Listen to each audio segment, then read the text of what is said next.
I swear I felt my heart crack that night. Quietly, like a branch snapping under the weight of snow. It started with a laugh. Not just any laugh, her laugh. The one I used to fall asleep to when we were still in love. But that night it wasn't for me. It came from across the table, where my wife, Emily, leaned in close to another man, her hand brushing his arm like it belonged there. We were at her company's annual dinner. I tagged along because she'd asked, though in hindsight maybe she hadn't really wanted me there. Her boss, some hotshot named Tyler, had thrown a private celebration for closing a big deal. The kind where expensive wine flowed, and everyone tried too hard to impress everyone else. Emily thrived in that world. Me? I was the odd one out. I fix HVAC systems for a living. I don't network. I just fix things that are broken. But that night, the one thing I couldn't fix was my marriage. Relax, Daniel, Emily whispered, flashing me that tight, polished smile she reserved for public appearances. You look like you'd rather be anywhere else. I probably would, I muttered. You've been talking to that guy for 30 minutes.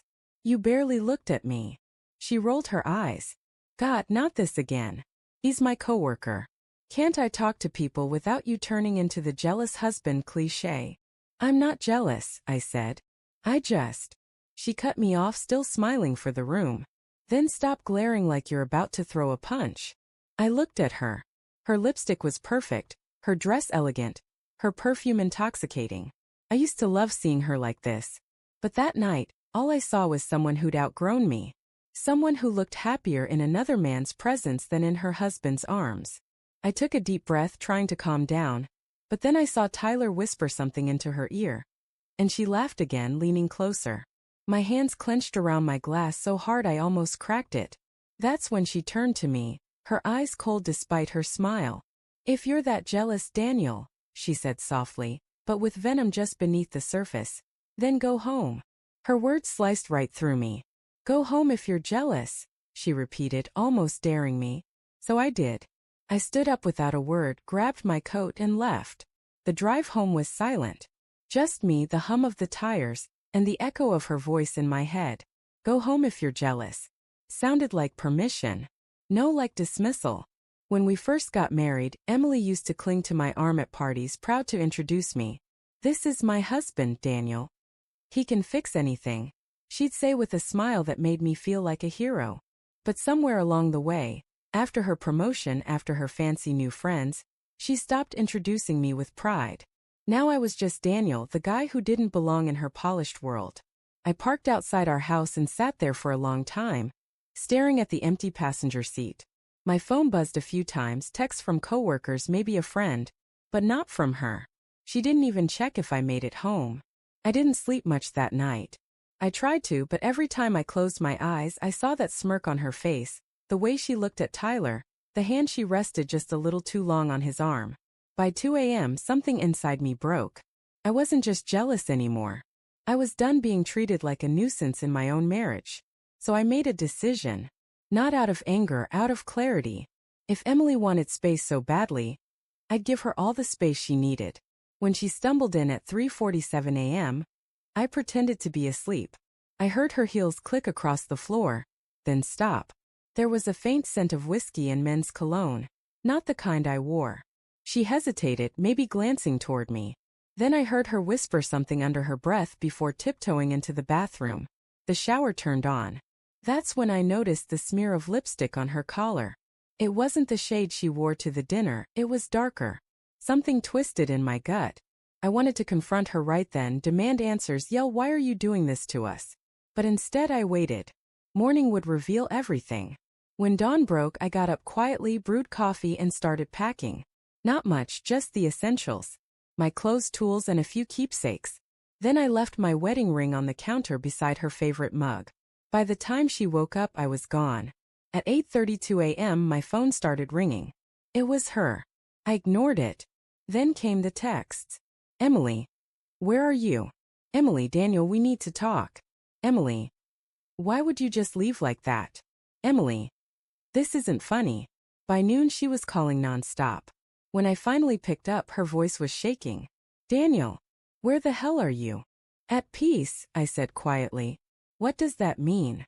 It means you told me to go home if I was jealous. I did. And now I'm staying gone. Daniel, stop being dramatic. You embarrassed me last night. Walking out like that. People asked where you went.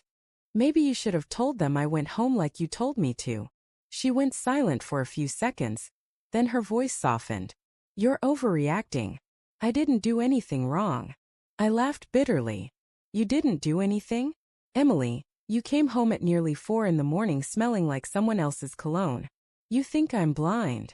That's not what it looks like, she said quickly. Tyler was drunk. He spilled his drink on me, that's all. I took a shower when I got home, didn't I? Her words came too fast, too rehearsed. Right, I said. Just like how you forgot to call when you got there. Or how you didn't notice me leaving. You're twisting everything, she snapped. God, you always make me feel like the villain when I'm just trying to live my life. Then go live it, I said quietly. Just don't expect me to stick around while you pretend our marriage isn't falling apart. She was silent. Then softly she asked, Where are you going to go? Does it matter? I replied, You didn't care where I was last night. And then I hung up. That day, I drove to my brother's cabin 2 hours away. No signal, no noise, just quiet. The kind of quiet that forces you to feel everything you've been running from. I spent that first night sitting on the porch, watching the stars and wondering when love had turned into suspicion, when laughter had turned into lies. The truth hit me hard. I'd been fighting for a version of her that didn't exist anymore. The next morning my phone buzzed again, this time with a voicemail. Her voice was softer now, broken. Daniel, please call me. I didn't mean what I said. I was drunk and stupid. I shouldn't have told you to go home.